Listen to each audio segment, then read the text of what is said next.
Lee Kelson coming to you live from the Indonesian Australian Digital Forum, and I'm here with Benson. Say hello, Benson. Hello, this is Benson Kawengian from Urban Hire here at the Indonesian Australia Digital Forum. Well, Urban Hire is the current business, but you've got a bit of a backstory. So, Yes.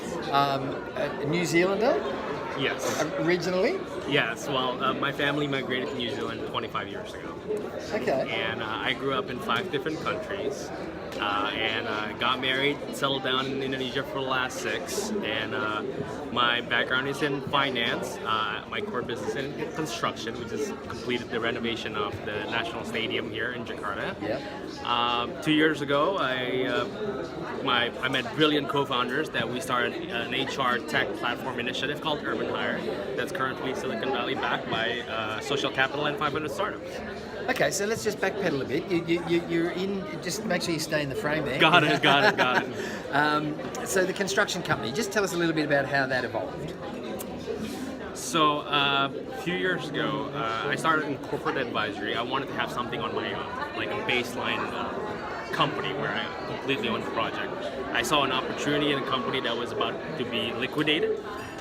They have assets, they have financial track record, project track record, and I made a move to do an acquisition on it. So then I grew it into our tagline. Our mission is to create venues that inspire human connections. So we work on public infrastructure projects, focusing on stadia, arenas, and halls. So that's the backstory on that construction project. It's going really, really well. And you mentioned you just did the renovation on the stadium. So what's that stadium all about? So it's currently it holds about 80,000 people. It's the national stadium of Indonesia. It's going to be used in the Asian Games. We work on a joint operation basis with the state-owned enterprise, state-owned contractor that is primarily appointed to it. We did the whole renovations from roofing, tearing it apart, putting in new field of play, seats, lighting, electronics, and it's perfect for the Asian Games. Yeah. And the Asian Games is when? This year in August. Okay, so on the Gold Coast where I'm based, we've got the Commonwealth Games. Got it. I don't know whether the Commonwealth still exists anymore, but anyway, Right. We're having the Commonwealth Games. Right. So I don't know whether you would mind sharing with us. You mentioned you had a business earlier and it was going pretty well, and then you had some currency devaluations. I think that's an important story to understand, that not everything works out as planned in entrepreneurship. Yeah, entrepreneurial hubris is a bleep. And A so, bitch, I think. yeah, that's what I meant. So a few years back, after I sold one of my earlier companies, we went into smartphone manufacturing. So we bought semi-knockdown components from Shenzhen in China, and we manufactured it in Indonesia, and it was really doing really well. The regulation was going in our favor, but at the time slided from 9,000 to 14,000. We didn't see it coming. We were too arrogant. We didn't hedge. So the supply and the client sort of equations did not work out, right? And then obviously entrepreneurial stress came to the picture, founder breakup, everything just to kind of survive that moment. So less than one day you may be up, one day the next day you might be down. Right. So you just have to kind of take it. Yeah.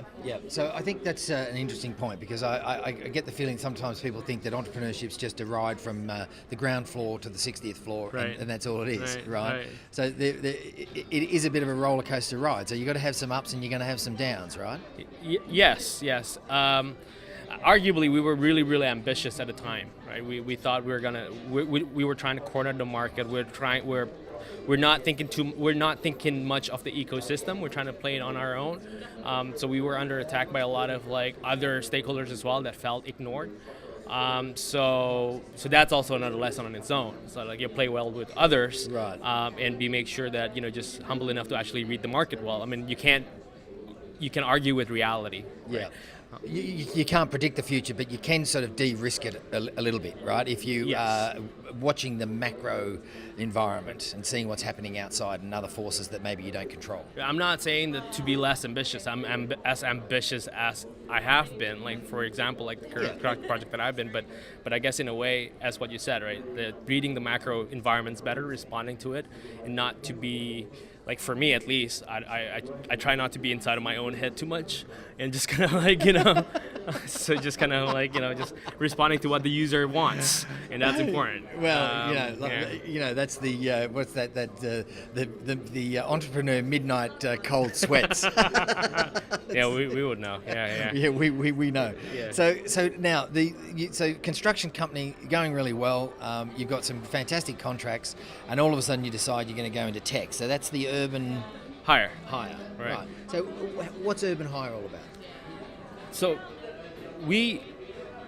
our mission is to transform the biggest employers in this land, so that they transform their recruitment so it becomes efficient. So right now, Indonesia has this sort of called skilled talent gap issue, where the economic growth is faster than the skilled talent growth. But if you look deeper, the reality is the biggest employers in the land still recruit with methods that are 10 years ago. So what we do, we come in, we tell industry leaders and say, hey, you have multi-channel options, put it into a single cloud platform where you deploy online assessments, you use data and analysis to actually refine your practices and actually get the best people in the shortest time possible. Right. And okay. it's been working like magic because you keep walking out of my frame. Sorry. I'm not trying to get intimate with you. No. Yeah, we're bonding well here. We are bonding. So okay. And so that's backed by Silicon Valley and Yes. and by 500 startups. So we have 500 startup and Silicon Valley Social Capital. Right. Okay. And we have KK Fund, Convergence Ventures as well from locally here as well. And so, what stage is that at? Traction? Are we revenue, early revenue, pre-revenue? Where's that? We are revenue stage. Yep. We've raised our pre-Series A round. Hopefully, Series A properly soon. Right.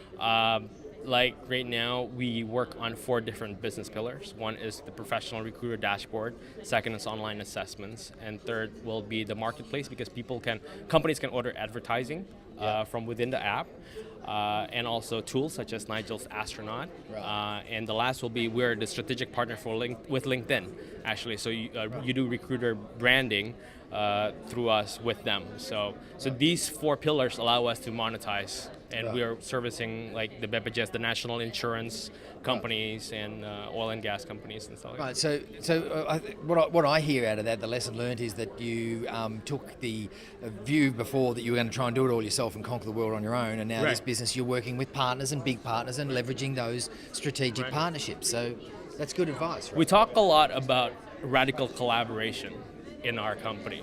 Like, okay, LinkedIn is not supposed to like us, but right now we're not supposed to like LinkedIn, but right now we're strategic partners. How would that work? And then we take that conversation with them, even though it took 2 years for us to come to terms, because they were hesitant. They were like, oh, you're like HR tech, so I don't know how to feel about you. But we believe in that strongly. We believe on kind of like, we have our focus, they have our focus, they have our strength, we have our strength. We're a lot nimbler. We develop world-class software out of Indonesia, Right. and they don't have that kind of like local footings. Right. And that's one of case in point of how we think at the moment. Right. So we work with Compass, which is the national media company here, the largest media company, and we white label their compasscareer.com. So people can benefit from their sort of branding and whatnot, but use our technology to power that efficiency. Right. So we do that across the board. Okay, so I reckon that's a really interesting point. So you start off by looking at a company that is potentially a competitor in that space, and you say, well, we can't work with them because they're going to compete with us, and there's no way there's going to be any synergy or any strategic opportunity there. But by sitting down at the table with them, you're actually able to work through opportunities for both, so there's a win-win for both companies. We do have our competitors. I'm not going to name them here. No. But for some of these companies, we look at the market and we try to think about, okay, the market is actually big enough. Like at least Indonesia is such in transition phase, like the whole region of Southeast Asia, and a lot of industries are leapfrogging. So the definition of market size alone is being redefined as we speak. Yeah. And so we look at it and said, well, if we really ask ourselves why not, they're not actually our competitor, but they're actually partners. They gain, we gain, everybody win, because the companies that we're trying to serve are in need of the solutions that we can bring together. Right? So, and that's what is one of our differentiating point as a up and coming HR technology startup in Indonesia. Yeah, right. So Benson, obviously you've been a lifelong entrepreneur. I don't like to use the word serial entrepreneur, but maybe entrepreneurial tragic. I love that.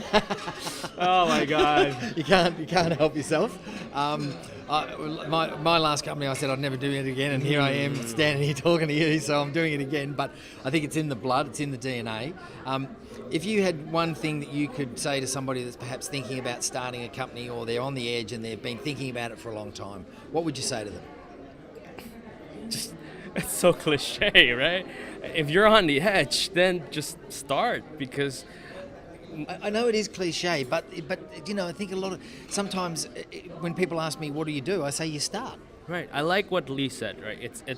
It's art, science, technology, design, entertainment, everything combined into one single sort of singularity.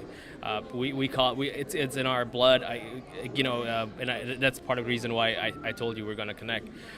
When my co-founders in Urban Hire came from technical background, obviously someone like really brilliant engineers, but also a lot of considerations. Right. And what I told them, look, I bring to the table the art of pathfinding. We consider all the options. We think big, we think small, we think left and right. But then at the end of the day, we have to start somewhere. Right? We don't have all the information in the world to be we are trying to be scientific, but we have to start somewhere. Right. And that's what we do. Right. So at some stage you just go, I'm going to put a stake in the ground here. I'm not 100% it's right, wrong, I don't know, I haven't got all the information, but I've just got to put a stake in the ground and say, this is where I'm going to start, and then see where the path leads me. We don't take the initial chaos as an excuse not to respect data. I think it's, for us, we live in an age of data. It's a big conversation topic for this forum as well.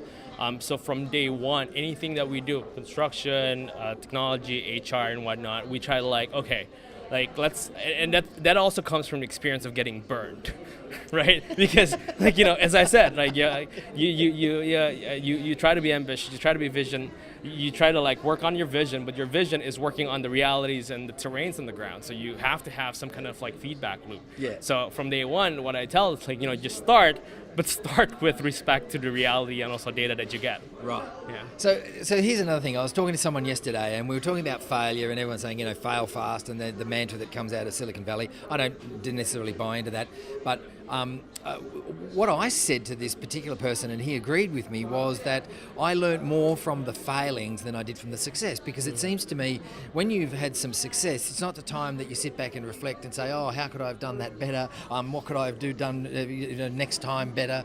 It's when you actually have a failure that you actually sit back and be a bit introspective and reflect and go, you know what, I stuffed that up and I could have done that better.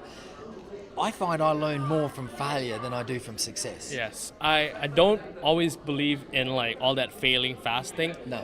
I pace the companies based on how we read the country, the market, and we try to we balance between conservatism and aggressiveness moves depending on where we see fit.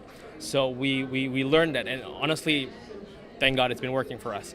But on the failure, you're absolutely right. For me, I think when you kind of look back at 10 months of kind of trying to build something spectacular and then it kind of crashes down, it brings sort of those existential questions in you, why am I an entrepreneur, right? And the reality is that he was talking about that phone story. I actually first I went to Vegas, then I went to Sydney to actually find my answers. And I was what I figured out, and I was hanging out with a bunch of my buddies in Sydney, and I was like, you know what? There's a lot of me to give in this space, right? And that's when I kind of okay. In fact, when I started off back again, it was just me and a table at a friend's apartment as a restart. Right. So you just dust yourself off, pick yourself up, dust yourself off, and go again. I'm an entrepreneur, and it's what I will always gonna be, and I think in that sense, I found that in failure. Right. In that sense, I found that strength and courage and humility as an entrepreneur, I think, Right. for me. Yeah. So is entrepreneurship all about, for you, is it all about money? Um, it's cliche, but it's a byproduct of it. I think right now we're blessed that we But anyways, it's about creating value, like product that you feel like there's something not quite right about how the world works, or at least in your head, and then you hypothesize on it and you kind of worked on it and you kind of try to bring it, and when it impacts people, when people start to kind of like see what you're seeing and use the value that you created to actually changes how they operate. Let me give you an example. When we had the first game, when the president approved, at some elements of the project, I would go for single margins, right? And that's because I believed in the shape of that experience of the new stadium, how it would look like. It's not just about the budget, but it's also about the togetherness of the people. And when that came to fruition, my God. Right. That was why we're doing this. Okay, so we'll leave it on that note, because I think it's about creating value, and it's about finding something that you see as a problem that you get very passionate and are determined to try and solve, and then that evolves into what becomes a business, and ultimately that hopefully is commercializable, and then you go and make some money, and that's an outcome. Would you say that's a fair assessment? That's a fair assessment. It's about creating value, serving the people that you decide to serve, and for us, being really clear about the potential of monetizing, because it's not a hobby. We still have to sustain it. I'm not going around with signs that this is not charity. It's not a hobby, no. Yeah, we have a lifestyle to maintain. I get it. Yeah. Benson, if people want to get in contact with you, where's the best place to find you? You're on social? I'm on LinkedIn /Benson Engelbert. I'm on benson@datra.id. or benson@urbanhire.com. And so if you go and find this video on our Facebook page, you can put those links in and add some comments in there or whatever. Thanks very much. Thanks to Benson for having a chat with us. It's been very enjoyable. It's been real. Thank you very much, Lee. Have a good one.